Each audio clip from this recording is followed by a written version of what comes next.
rolling right into our next panel, our body positive panel, which is brought to you by our friends at Livestrong. So I'm going to go ahead and introduce our moderator in the panel, Jess Barron. Come on up, ladies.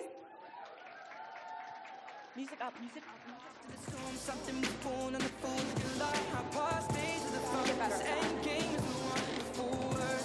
Hi, I'm Livestrong GM and VP Jess Barron, and we're here with these inspiring panelists to talk about body positive. Livestrong has always had the goal of helping real people of all body types become the very best versions of themselves.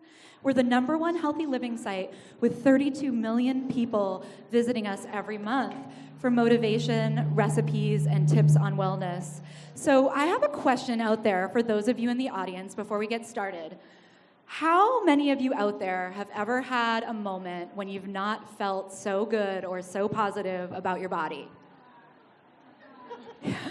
So pretty much everyone out there has raised their hands. So this is obviously a topic of concern for everyone, and my bold and fearless panelists are going to tell you some stories that are going to tell you about where they've been, and that's going to help, I think, all of us to gather some of the inspiration and motivation that they have. So let's go around and introduce ourselves. We'll start with you, Danika. We'll go all through, and tell us about who you are, as well as what does body positive mean to you? Okay. Hi, guys. I'm Danika Brysha. I am a plus-size model with IMG Models and the founder and CEO of Model Meals, which is a healthy meal delivery business. Body positive is huge to me. I spent my whole life feeling like not enough. I struggle with bulimia and food addiction and binge eating disorder and all these sorts of things. So to get into the plus-size industry and to recreate my normal of what beautiful looked like was incredibly powerful. So it's just something very close to my heart. Nice. How about you? Hey, what's up, y'all? My name is Jessamine. I am a yoga teacher and a writer, and I came to body positivity as a way to really understand myself in a more whole way. I think that I've spent the vast majority of my life really understanding my physical body as being the pinnacle of importance in my existence, when really it's not, and it's about understanding who I am wholly, and that's led me into this universe of body positivity. I don't know if I would really say that I have that much of a connection to body positivity, period. I'm not that attached to it, but I am attached to the understanding for all human beings that who we are on the inside dictates who we are on the outside, however that's packaged. Fantastic. How about you, Tess? I don't want to follow that. I'm Tess Holliday. I'm a model. I'm the founder of the body positive movement, F Your Beauty Standards. I am the author of The Not So Subtle Art of Being a Fat Girl. And body positivity is a lot of things to me. It changes as I change. I learn more about myself. I definitely connect with what Jessamine was saying. I think I went into body positivity really blissful and thinking it was going to be easy. And then you realize, for myself being a mom, your body changes, you have stresses in your life, and you realize that it's much more complicated. So I have also tried to step back necessarily from body positivity and focus more on what I think I need, and really embracing the fact that we all should just do, am I allowed to cuss? Yeah, you can cuss. We all should just do whatever the fuck we want to do. Yes. And whatever feels good for us in that space. Mama Cax, how about you? Hello, everyone. I'm Mama Cax. I'm a proud cancer survivor. I'm a blogger. I'm a model. And my blogging basically focuses on style in traveling, but focusing on accessibility and disability. And to me, body positivity, it started with looking at myself. And I think the way I viewed myself sort of like started causing, depression, suicidal thoughts, and all that kind of stuff. But from the outside, everyone was seeing me as this person who was always confident. And I just felt like I needed to live my truth and actually be that person and be a role model for so many people that were looking up to me. And I think it's really embracing marginalized bodies, whether size, dark bodies, scars, people with disabilities in general. So it's embracing those in myself, but also urging others to do the same. Wonderful. Ericka, I Heart Ericka, tell us about yourself. Hi, everybody. I am a Black queer femme. I am also a sexuality educator and a breast cancer survivor, clearly. And body positivity for me, I don't actually subscribe to body positivity. I'm more so interested in a dismantling of white supremacy, because I think that that is actually what has us not liking our bodies. And then I think when we get into the world of BOPO and body positivity, it says, like your body, but if you don't like your body, then where do you go? So I think just be is where I stand with body positivity. Like just be wherever you are and wherever you need to be, and leave yourself alone. Nice. I love that. All right, so Tess, let's start with you. Tell us about your modeling journey and what you learned about yourself and self-acceptance and the idea of creating a new normal. I wasn't laughing at you. I'm laughing because I'm afraid I'm showing my crotch to everyone. Because I didn't realize how And they are short better this for was. it. I'm just going to sit like this. The question was, how did I... Tell us my about your journey. modeling journey and like what you learned about yourself, self-acceptance, and the idea of creating a new normal. Well, I wanted to be a model. I always joke out of delusion, but that's really what it was. I mean, like, I didn't see anyone that looked like me except for Miss Piggy, and I wanted to be the person that I didn't see out there. And there were a ton of people before me, and there's still people now that are, you know, I'm a size US 22, and there's a ton of people that are much bigger than me that are incredible models that don't get recognition because now people only care about how many followers you have, which is super depressing. So I'm kind of working to try and change that now to give other people visibility, which I just fast forwarded past your question. But really, overall, I just started putting myself out there on social media. I was incredibly lucky that someone kind of picked me up and saw something in me, and I've been doing it now for 8 years. I'm still, when I signed to my agency in 2014, I was the first model my size in the world to be signed to an agency, my height and size, and unfortunately, I'm still the only one signed to a major agency, my height and size, and I'm still the biggest plus size model my size. Like, and it's frustrating because, you know, there's so many other people out there that I think deserve that space. And so now that I've accomplished what everyone said was impossible, I'm hoping to give other people the opportunity to do the same. Great. Jessamine, why don't you tell us a little bit about yourself, and did you feel like you were represented out there in the media, and when did you know it was time to do something about it? I didn't know that you were going to come to me right now because I wanted to piggyback on what Tess just said. I'm tricky like that. I have so much conflict just thinking about, like, you know, where we are as far as body positivity actually like cracking the mainstream. And the thing that I always kind of point to is that, yeah, I am one of very few fat, Black, queer, like, yoga teachers that people, like, to the point where people believe that, like, there are very few fat, Black, queer people who practice yoga, which is just patently false. You know, like, there are so many people who look so many different ways, and the fact that, like, anyone would find my presence anywhere surprising is frustrating on a very deep level, and I really wanted to agree with what you were saying. Now, you were asking me, who am I and what? Okay, cool. So, I honestly didn't really feel like, I don't feel like I need to be in this space. I'm not really pressed about, like, whether or not my body is represented or, like, I mean, because I do think that we need to get beyond a place where we're looking to, like, magazines and advertisements and television and movies to be our goals for life. I think that humanity is much bigger than that. But I think that if there is going to be a cracking of the mainstream, I'm not upset to be in that space. And so I didn't set out like, I'm gonna be the first fat black queer, you know, like I wasn't thinking like that. I still don't think that way, but I do think that visibility is critical. And the one thing that I've noticed since just being more open about my practice is how many people are confused about what yoga even is. Like, people think it's like a sports thing, they think it's a fashion thing, like there's so much confusion. So I find my representation showing up in ways that I didn't necessarily think were going to be a thing. And I think for me that's been really critical, it's just understanding that living my truth and really just existing can have an accidental impact. I don't even know if that addressed what you were talking about, but I think it does. Let's get Mama Cax's take on that too.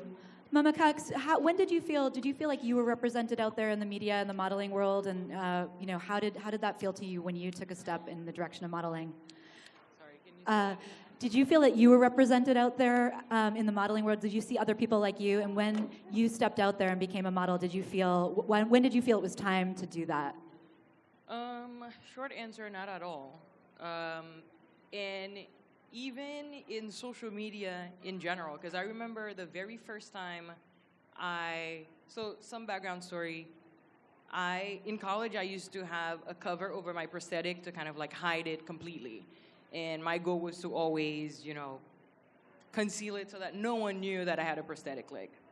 And the very first time I decided to take out that cover, I remember it took me 2 weeks to actually leave my house. I had anxiety, so much anxiety. And the minute I stepped out, these high school students were having a conversation about me, very uncomfortable, to the point where I wanted to break down. It was just, the whole idea of just trying to present something to the world was very crippling. And I decided to do a photo shoot with this metal leg, right? The photo goes out, kind of goes viral, and the recurring comment was, I've never seen a black girl with a prosthetic before. And I'm like, what? To me, that was really weird, because in my world, in my circle, I swim, rock climb with a bunch of amputee veterans and cancer survivors. All of them are badass cyborg and shit. And I was like, that's weird that they've never seen any of it, but it made sense because a lot of the times we're flooded with those mainstream images. The only time we see people of color who have a disability is when there's a natural disaster. You see kids in the street. You see someone begging and they're black, they're an amputee. So that's why they weren't seeing that image. They're used to seeing maybe white male veteran. So it kind of made sense, but at the same time it was very ridiculous to me. And I wanted to sort of change that narrative, showing that what you think of disability, that's not what it is at all. It's just one identity, and it's the largest group of marginalized people, and we cross so many different groups. There are people with disabilities who are queer, who are white, who are women, men, all that kind of stuff. And even in the fashion industry, I don't see a lot of people with visible disabilities. And I think a lot of the times brands think that it will cost them maybe extra to hire someone who has a mechanical wheelchair and all that kind of stuff. But what you gain from, having fair representation of people with disabilities and having them in different campaigns and different shows, it goes such a long way. There's so many young people who reach out to me every single day talking about how they're so grateful to be seeing me on Instagram, on those ads, because they'd never seen that before. And to me, that's very important. Absolutely. I agree. Ericka, how about you? Did you feel like you were represented out there, and what made you decide that it was time for you to be out there walking at New York Fashion Week recently? Thank you. No, absolutely not represented, whether it be in my neighborhood or my school or my grad school, my undergrad. When I teach a gender class and a human sexuality class at Columbia University, and I'm oftentimes the only Black professor, or I'm the only Black person in the space. So I am used to not seeing myself, and I've done a lot of activist work before I went topless at Afropunk and the picture went viral. I had been doing activist work, but when I went to Afropunk and I went topless, it wasn't to be an activist. I just wanted to raise awareness. I wanted people to see their bodies, you know, that look like mine, and to see, like, if you're Black and queer, this could also happen to you. Because the imaging in breast cancer is oftentimes a white, cisgender, middle-class woman, and it's not me. And there's a lot of Black people who are dying at higher rates from breast cancer, not because we're Black, but because of the social reasons that there's no images of us. So why would we go to the doctor? And then there's lots of other reasons, but we'll have a class for that later. So I'm really interested in disrupting beyond visibility. So yes, I walked topless at New York Fashion Week, and that felt amazing because I've been watching fashion shows for I don't know how long, and I love the fashion industry, and I love fashion, and you will catch me in any store at any time of the day. Capitalism is like, I gotta shake that somehow, someday. But what I'm interested in is, like, W Magazine just did a report that said it was 0.4% of shows this year that were diverse. So it was Chromat and Gypsy Sport, and that's it. And I don't know how many shows existed in New York Fashion Week, but there were many. But they're kind of riding on this, like, oh, it's diverse now. We're moving into a more position that's diverse, but it's not. If you look at the fashion industry, it's not interested in being diverse. It's not interested in giving it back to the Black and queer and trans people who invented it. So it's, you know, it's more like, let me chocolate chip, which is a term that I just learned that y'all can take, but, you know, give a girl some credit. Where you have, when you make chocolate chip cookies, right, you have the dough, which looks like what? White. You can say white. It's white. It's flour and some fucking eggs and butter. It's white. And then it's white. You have the dough, and then you just add the chocolate chips. And that's what diversity and inclusion looks like, right? It looks like that, but really what I'm interested in is making that dough Black, right? Some Black-ass dough. Right? Are y'all feeling my saying? Yes? But where it's an actual, like, we're taking, or whole wheat dough, whatever, whole wheat flour, whatever the fuck. But, like, it's better for you, too. Actually making the institution different. The system's different. Not just putting a Black president, but actually shifting the systems that would have it be that there is no Black president. Does that make sense? And you can use that example across the board. You can use it for this room, right? When I look out into this room, I don't really see myself, and that's speaking to something. So why does it look that way? It doesn't look that way because they couldn't find Black people to come to Create and Cultivate.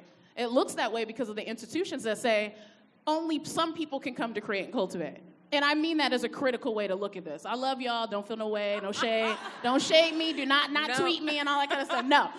And which is also, consistent with that. So I think we just have to be critical about diversity and inclusion. And it's like Jessamine said, it's so much more than visibility. Like, yes, you see pictures of me, but I'm not the only Black queer breast cancer survivor.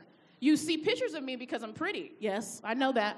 You know what I mean? But there are so many Black queer breast cancer survivors. Why aren't they present? And why aren't they in sex scenes? Why aren't they, doing the lights topless over there? Whatever it is. So what I you're could saying go off is forever. really, I'm sorry. What you're saying is really pointing to, like, what and, where Yes. where are we going to do with this? Like, now there's visibility, but, like, where are we actually going with this? You made a point about this on social recently about, breast cancer, like, giving yourself checks in your breasts, and, like, are people actually taking that from seeing, like, a nude breast cancer survivor, or are you just like, wow, that's a pretty picture? That's so inspiring. Like, there's a point here. Like, there's a larger truth that's being told, and I feel like it totally gets lost in this self-congratulatory bullshit where it's like, you're literally, it's this chocolate chipping, right? Where you're just like, oh, we put some sprinkles. Look how pretty it is. But it's not anything bigger. Anyway, whatever. I agree with what you're saying. Well, I like what you said. I like what you said about all of that, but the whole wheat dough especially, because, everybody out there who knows it's good for you. It's better for you. You've got to have the whole grain. All of that, but make it Black. We can make this work, this metaphor. I love a chocolate cookie with chocolate chips. Don't so you? They're better, preferably. Come on now. I'm just saying. And chocolate's good for you, too. And so chocolate is just good saying. for you. It's so good for you. Dark chocolate is even better. Hello. For you. Danika, I would love for you to tell about your journey toward becoming a model. I've heard a bit about it, but I'd love for you to tell all of us about how your journey started for you. Yeah, thank you. You guys are so incredible. Oh my gosh, I'm sitting here and now I'm all intimidated. Really, I grew up thinking I wasn't enough. I didn't see girls that looked like me, at least in size, in the magazines and on TV. And I always thought that, I heard from people, you have such a pretty face, but that kind of insinuated that the rest of me wasn't up to par. And I would hear that. And so I decided, based on what the media was showing me, that if I could just lose the weight, fix the problem, I would be happy. And so I made it my life's goal and mission and passion for 15 years to lose weight, to become a model. And no one ever told me that bodies have different sizes. I just assumed there's skinny to fat, and I was on one end, and I could be at size 0 if I had enough willpower, which is not the case. Like, bones come in different sizes, in case you didn't know. So I just spent so much of my life trying to fight with food, and I would do, I was at Weight Watchers when I was 14 with my mom, and doing Atkins, and lost a bunch of weight in high school, and then when that started coming back on, I started throwing up my meals and got into drugs and alcohol and binge drinking, and then eventually just got stuck in the diet binge cycle and was off and on just dieting and binging, and eventually learned later that food is my drug. Food is the way I take the edge off and I calm the things I don't want to feel. And even if I'm eating the healthiest diet in the world, I can still keep weight on if I'm using food in that way. So a lot of the work I do is around that. But in terms of modeling, I got to a point finally after college when I was like, fuck this. Like, I've been doing this for 10 to 15 years now, trying to control my weight. I'm more or less the same size. I'm just going to let go. And I stopped dieting, and I let my body settle at a natural size 12, 14. And I was at Bank of America in La Brea here, and I got approached by an agent who asked me if I ever thought about plus-size modeling. And I hadn't. I could always buy the top size and the normal sizes, the 14, and so I hadn't really shopped for plus size. And as you guys might know, the plus-size modeling industry starts at a size 6, which is a whole nother conversation. It is this No, you're right. It is this conversation, but there's a lot more to be said on that conversation. Yeah, and so I signed with an agency, and my career took off pretty quickly. I was shooting for Forever 21 and Target and all these brands, and I moved to New York. Well, when I moved to New York, I had this first moment of real self-love in my life where I realized I deserve to feel good. I deserve to thrive, and I did something called the Whole30 and started changing my lifestyle really gradually, meditating, journaling, and I lost 40 pounds, and I lost all of my jobs. So I've been making 6 figures modeling, living in the West Village of New York, and like overnight, I had no income. So a quick 3 months later, I have a pink slip on my door. I'm 3 months late on my rent, and I start cooking these healthy meals I've been eating and delivering around New York to make a little bit of extra money, and I called it Model Meals. Did that for a bit, moved back with my parents in Southern California. In their garage with my 200-pound dog. I lived in my parents' garage for 2 years and got Model Meals up and running. Now it's a multi-million-dollar company. So we, thank you. Thank you. Amazing. And thank you. And the most important thing to circle back is I signed with IMG Models, which is an incredibly wonderful agency who actually allows you to build a brand and to be whatever size you sort of settle at. So for me, when I'm not restricting and I'm peaceful with food and I'm not perfect with food, I tend to settle around a size 12, at least now. And so I was able to rebuild my modeling career and work for, I just shot a Bare Minerals campaign. And so it's been an interesting journey, for sure. So impressive and so interesting that when you finally became your authentic self is when you got the work. Yeah. So trying to be something else, like it's always be yourself because that's, who you are and it's going to bring you what you want. Yeah. I love that. Tess, tell us about an age that you were at where you might have needed some reassurance. What age was that? Why did you need the reassurance? And what would you say now if you could go back and tell that girl? 32. I'm 32. I need all the reassurance still. My husband's holding my phone right there, back there, and he can tell you that it never, I don't know if it's just me or in general, but I always try to be honest on social media about how hard life fucking is. And it doesn't matter how successful you are. It doesn't matter, if you're I'm making more money now than I did when I was working in a dental office and juggling between, modeling and working at the dental office, and I thought, when I make this much money and I can do this, I'm going to be happy and everything will be fine. And that's not realistic. And I've found that it's gotten harder as I've gotten more successful. And so, when I could easily say when I was 12, I write about it in my book, that I wanted to go on the swim team, and my dad told me that I was too fat to go on the swim team. And I was 12, I was like a size 12, and it was just kind of like, that was just my body. And in my head, I thought, well, I want to join the swim team because I can be active, and it's hot as fuck in Mississippi, and I can be in a pool, you know what I mean? Like, it sounds dope. And so when he told me that I couldn't do it, it crushed me. And so that was one of many instances. I'm a victim of domestic violence, and I've had a ton of trauma in my life, and I'm still, all of it comes up in different ways. And so I think what I have learned literally in the past couple weeks is that I can't depend on other people to reassure me, which is what I've been doing. I can reassure myself and feel great about myself, but I also can't expect other people to do that for me. So I'm on literally a new baby journey, I'm on day 3 of meditating, which I never thought was something I could do. And so now my reassurance is I'm learning how to do it for myself, because I've been so focused on telling other people to love themselves and how I got here, and giving everything I have to everyone around me, that I literally just realized, why am I not doing that for myself? You are life. I'm sorry. You. I just need to stand for you really right now, because I honestly feel like so many people who operate in the space of body positivity, calling it body positivity, would not be doing that were it not for you. And specifically F Your Beauty Standards, which existed far before Instagram and all of this. And I just really feel like you, knowing this truth about how difficult it is to actually exhibit in your life what you show other people, how hard that is to see you be honest like that is so inspiring to me as an influencer. And I just really feel like, I hope that, I remember this later. You guys, well, I am not going to lie. I had to take a little baby Xanax before I got up here so I wouldn't cry.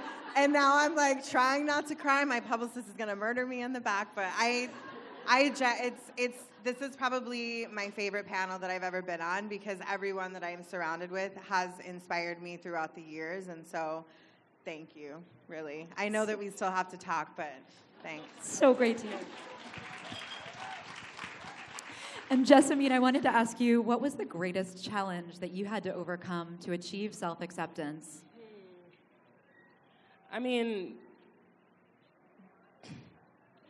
Understanding that self-acceptance isn't an end game, that there's no destination, that it's constantly a journey, that every single day is different, that the work shows up when I least expect it to show up. The work shows up when I think I don't need the work.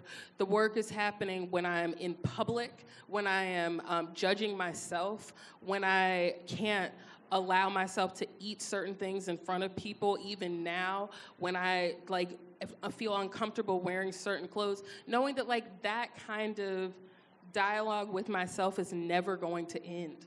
That I spent decades cementing self-hatred as the way of understanding myself, and that now I'm just permanently in recovery. If you're an alcoholic, you are permanently in recovery. It's the same thing.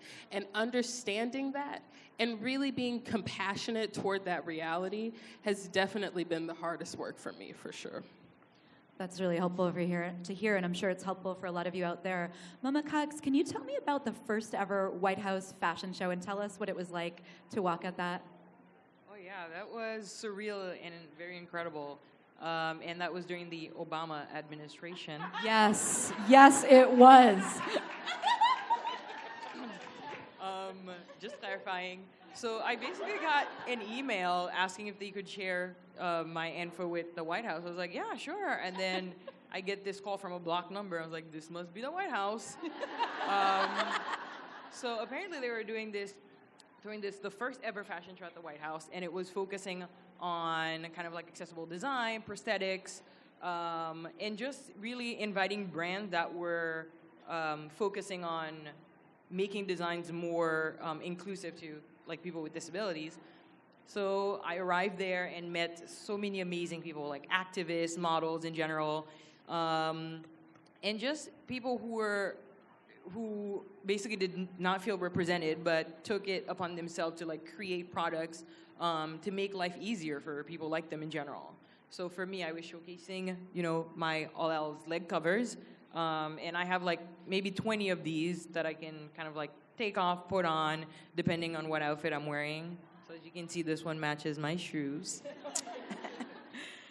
So yeah, and it wasn't just like modeling, obviously it was showcasing the product, but also talking about what it means to me wearing this kind of cover. For a lot of people, it's just kind of like, this cool gadget or something very fashionable. But for me, that's kind of like how I've come to accept myself. Because I always felt when I didn't have my prosthetic or when it was strictly metal, people would look at me and sort of like pity me or ask me to like pray for me on the train. I still get that shit so many times. I'm like, no, girl, pray for yourself.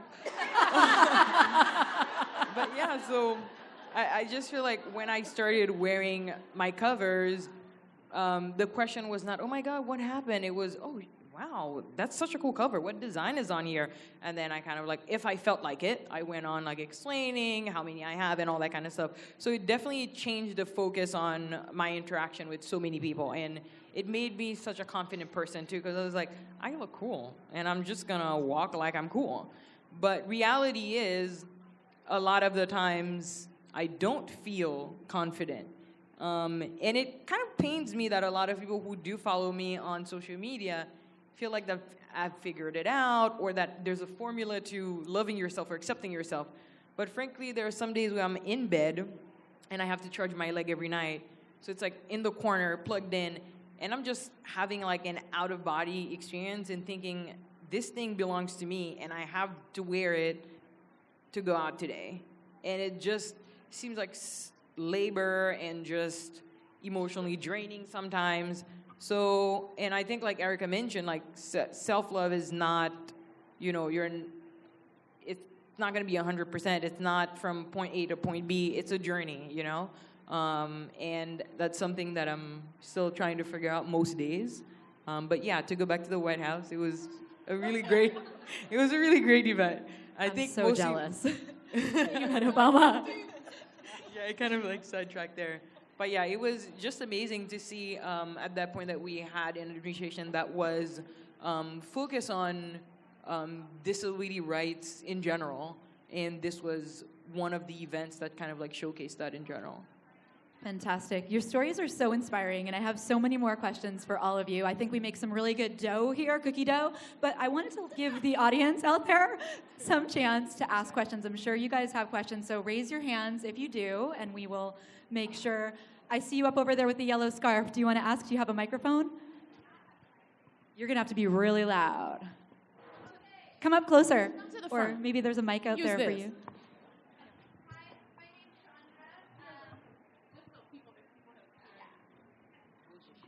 Hi, my name's Chandra, and I was listening to you guys talk about some of the labels that you had for yourself, and they're labels that I guess traditionally in society are considered negative. So I'm wondering, what critical moment did you have in yourself that allowed you to flip that from a negative to an empowering positive label?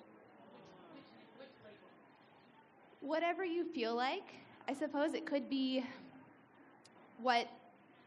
for me, as my identity as like a queer woman, that was one that was difficult for me to switch to positive, but whatever you feel like was a label that traditionally held you back, that you were able to take charge of and make it a really shining star of who you are. Well, I am not. I know you mentioned queer. They can all talk about how they feel about that. For me, mine was being called fat. I had been called fat my entire life, and it ruined my life, and it ruined so many great opportunities in my life. And then one day, a couple years ago, I woke up and I was like, holy shit, I'm fat.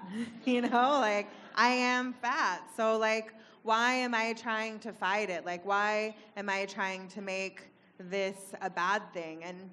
And when I refer to myself as fat, even now in front of my friends, well, not my friends get it, but like cash, like my friends out here.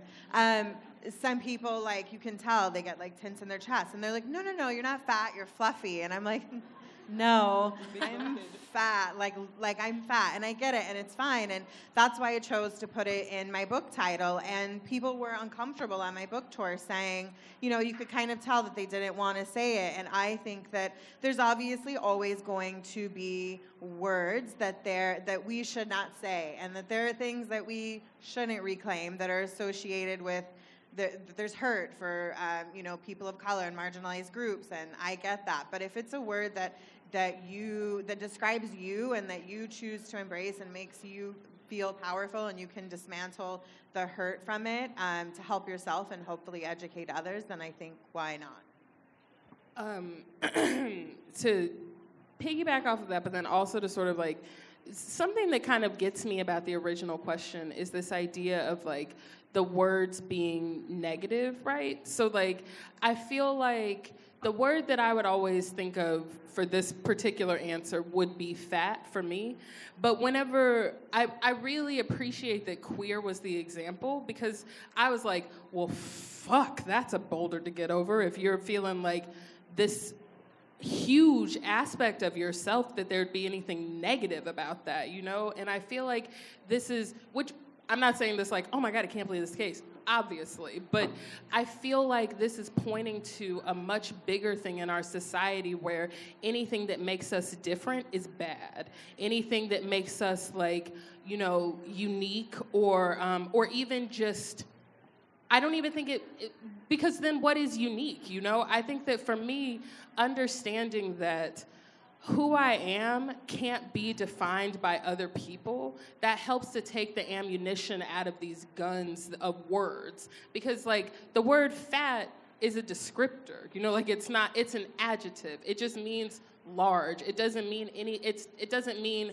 ugly, stupid, like dumb, all these other words that people want to put with the definition. And I think lazy. Yeah, and I mean, it's like,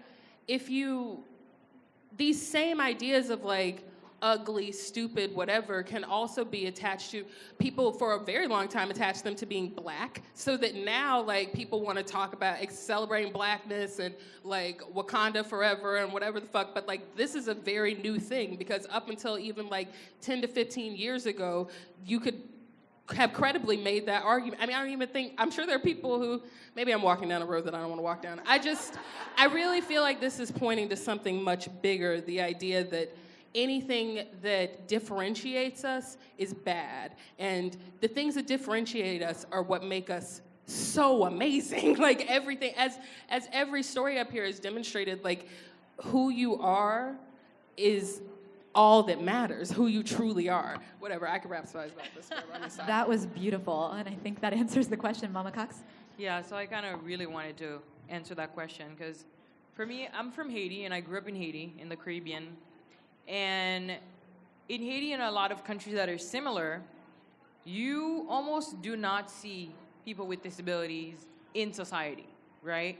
A lot of the times, the roads and the institutions are not accessible for them to even be a part of society. So that's one. Secondly, I think there was this like stigma to, everyone was basically afraid of someone who had a disability. And every sort of like story you heard, we have these things in Haiti where at night you would kind of like sit by the fire and do like storytelling. And in a lot of those storytelling, someone did something wrong to the spirits, and then, you know, their punishment was being disabled. So I had this view of what disability was, and I couldn't get away from it. And I even remember when I was a kid, there was this homeless woman who had a disability, and she was kind of like walking around. I looked at her, And she looked immediately at me, and I realized we locked eyes. And I was afraid for like 2 weeks. I was like, oh my God, this woman, she's probably a demon. She's going to do this to me. She's going to do that. And that's kind of like our culture. Now, imagining me a couple of years later having amputation, and right away I'm being labeled as disabled. Obviously, that did not sit right with me. I'm like, no, I'm not disabled. I'm Cax, you know, as if that really meant anything. And I've come to realize that it's really one of my many identities. I'm at the intersection of so many identities. I think that's what makes a lot of my experience like challenging, but great at the same time. The same way I'm a woman, I'm Black, I'm also disabled. But it got to a point where even when I was hanging around like disability activists or like people with disabilities in general, I was always hearing, oh no, we don't say we're disabled, we say people with disabilities because people comes first. And at this point, I was like, oh, it makes sense. I'm a person with a disability, not a disabled person. But I decided no. I decided to change that because I don't walk around saying I'm a person with Blackness. Why would it be otherwise for disability? And I just think it's so hard for people to wrap their head around someone with a disability being a person that they have to almost remind themselves, okay, it's a person who has a disability, you know? So, I mean, obviously not everyone in the disability community, you know, thinks the same way, but I think what's important is that when you're privileged enough to choose your own identity and stand by it, then you should definitely do it and not care what anyone else has to say. I'm just going to answer that super quickly as well. There's a person, her name is Audre Lorde. If you don't know who Audre Lorde is, you need to do the work right now and look up Audre Lorde. Anytime Audre Lorde would speak, she would always say, I'm a Black writer, feminist, activist, lesbian. She would spell it out. She wanted people to know that's who she was, because when people see people who look like me, the first thing they think is, it's a Black person. They don't really think beyond that. They don't think there's not much like intellectual effort that goes beyond the different identities that I hold. So for me, it's really just a celebration of who Audre Lorde is, but also that my Blackness isn't a monolith. So it's important that when I talk about myself, is that I say, you know, I'm queer and that I'm femme and that I celebrate that, and I'm left out that I'm a popcorn connoisseur, because I want you to know that I fucking love popcorn too. You know, so it's like I want you to know all of these various identities about me, so you're not just seeing Black, but I do make it very clear that I'm also Black. Even though you can just look at me and see that, sometimes you may go off on something else of like, oh, she's a breast cancer survivor, but first Black. Right? First and foremost Black. So that's really where I stand with like naming things. And if people have a problem with like queerness or femme, it's always rooted in something they have. It has nothing to do with me. Right. So I'm just interested in you figuring out why you're upset that I'm saying I'm queer, or I'm femme, or that I'm Black. Right? Thank you so much. I think we could talk. We have so many amazing things to say. So if you see the panelists, come up, introduce yourself. Please give them a round of applause. And if you remember nothing else, know that we're making some really excellent cookie dough up here. We're trying our best to make the best dough, all right?